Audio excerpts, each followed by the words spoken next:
face off for her. Look at I got.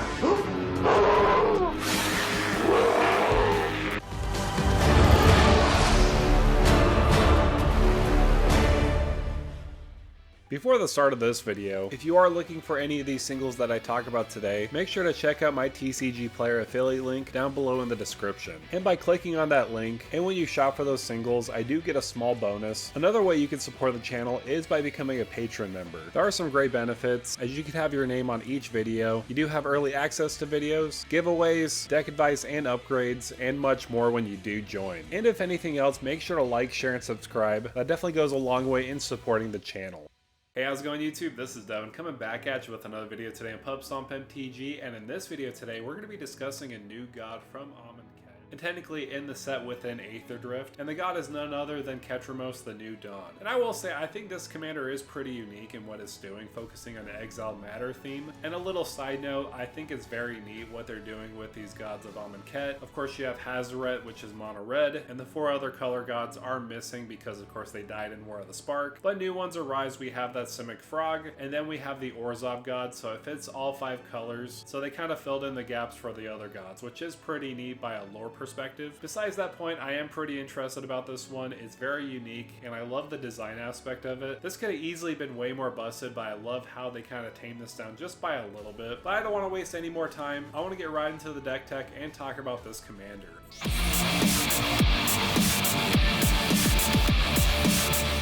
So when reading into this commander, it is 3 mana total in Orzhov color combination. It's a god with the stats of Menace, Lifelink, and Indestructible with a 4/4 body. Like all the Amonkhet gods, it can't attack or block unless there are 7 or more cards in exile. So this is a little bit of a different stipulation compared to others, but let me tell you, its last ability is quite powerful. Whenever 1 or more cards are put into exile from graveyards and or the battlefield during your turn, you draw a card and lose 1 life. So essentially this just turns your Swords to Plowshares into a cantrip. Obviously you have to do it on your turn instead of instant speed, but if you want to get that card draw, that is a great option. Also something to note, whenever 1 or more cards are put into exile from graveyards and or the battlefield during this turn, that is very specific. So Leyline of the Void, Dothy Voidwalker, or any of those cards that have the replacement effect of going into exile instead of the graveyard won't work with Ketramose, because they already have to be in the graveyard instead of replacing it and going into exile. So that's just a little warning. I've seen some people put some of those cards into their decks. Definitely don't, because you won't get that effect of drawing cards. But if you want Ketramose to attack immediately, you can have that option if you really need to. But if you want to draw some more cards, preferably don't have those Leyline of the Void effects.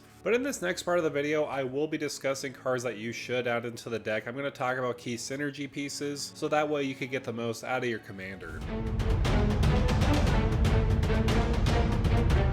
So let me tell you, this is going to be a Reanimator player's worst nightmare, because we're going to have so much exile effects, whether it's in the graveyard or on the battlefield when we're exiling things. I personally love Abyssal Harvester. This has a great tap ability: exile target creature card from a graveyard that was put there this turn, create a token that's a copy of it, except it's a nightmare in addition to its other types, then exile all of the nightmares you control. So for one, this is graveyard hate. If we exile a card in the graveyard on our turn, we get to draw a card with Ketramose on the battlefield, and this is just a way where we could steal a big creature in the graveyard and put it on our side of the battlefield. I also find Emperor of Bones really good in this deck, because at the beginning of combat on your turn, exile up to 1 target card from a graveyard. That's pretty good because it's on combat on our turn. It's going to trigger Ketramose easily. But not only that, it does have Adapt 2, and whenever 1 or more counters are put on Emperor Bones, put a creature card exiled with Emperor Bones onto the battlefield under your control with a finality counter. It gains haste sacrifice at the beginning of the next end step. So very similar to Abyssal Harvester, where we're getting a creature we do exile, obviously in a little bit of a different way.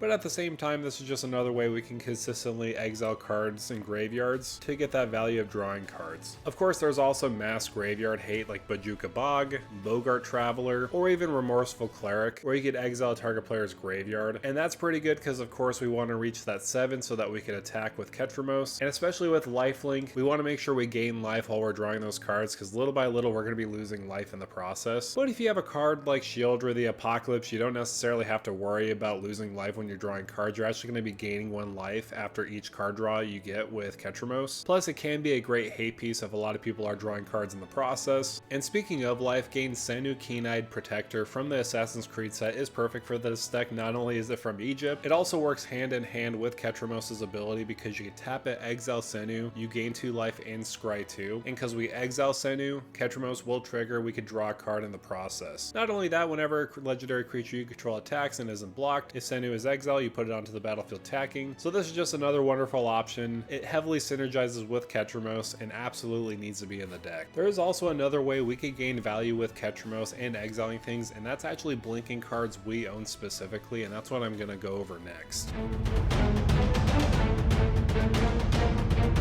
Because blinking is exile based, we return them back to the battlefield. We can utilize cards like Flicker Wisp. It enters the battlefield, exile another target permanent, return that card to the battlefield under its owner's control at the beginning of the next end step. When we exile something, we'll gain a card draw with Ketramose, and if it does have a great ETB, we'll get even more value on top of that. The same can be applied for Felidar Guardian, but unlike Flicker Wisp, it will return it to the battlefield immediately. There are some consistent ways we could flicker some cards like Conjure Closet or even Teleportation Circle. This will happen at the beginning of the next end step. Teleportation Circle can exile another artifact we control on top of that compared to Conjurer's Closet, where it'll just exile a target creature you control. Either of these options are perfect for the deck, so that way we could just get more card draw off of Ketramose. That's what we really want. If you do want a really good protection piece, Glorious Protector is a great option. When it enters the battlefield, you may exile any number of non-angel creatures you control until Glorious Protector leaves the battlefield. So if somebody has a board wipe, you can flash this in, exile all your other creatures, and then Glorious Protector will unfortunately die, but then all your other creatures will come back on the battlefield because Glorious Protector leaves the battlefield. Another great option would be Philia, Exuberant Shepherd. It does have flash, and when it does attack, exile up to 1 other target non-land permanent. It could be your opponent's non-land permanent or your own. And at the beginning of the next step, return that card to the battlefield under its owner's control. If it entered under your control, you put a +1/+1 counter on Philia. So most likely you'll want to blink your other creatures, but if there's a big giant scary threat that you want to get rid of temporarily, you can do so with Philia and get that value with your commander. Another heavily underrated card that I wanted to focus on is Parting Gust. Depending on the scenario, you could use this offensively and defensively. You could exile target non-token creature. If the gift wasn't promised, return that creature to the battlefield under its owner's control with a +1/+1 counter on it at the beginning of the next end step. So you could use this on your own creature if you don't gift it, or on the other instance, you could just exile another non-token creature on the battlefield. Say for example, somebody has a Avacyn on the battlefield. You could exile that creature and gift them a fish, or even gift another opponent the fish, and it'll be exiled permanently instead of returning on the battlefield with a +1/+1 counter. So since we are blinking creatures, we might as well have some creatures that have great ETBs, and let's get started talking about some of them.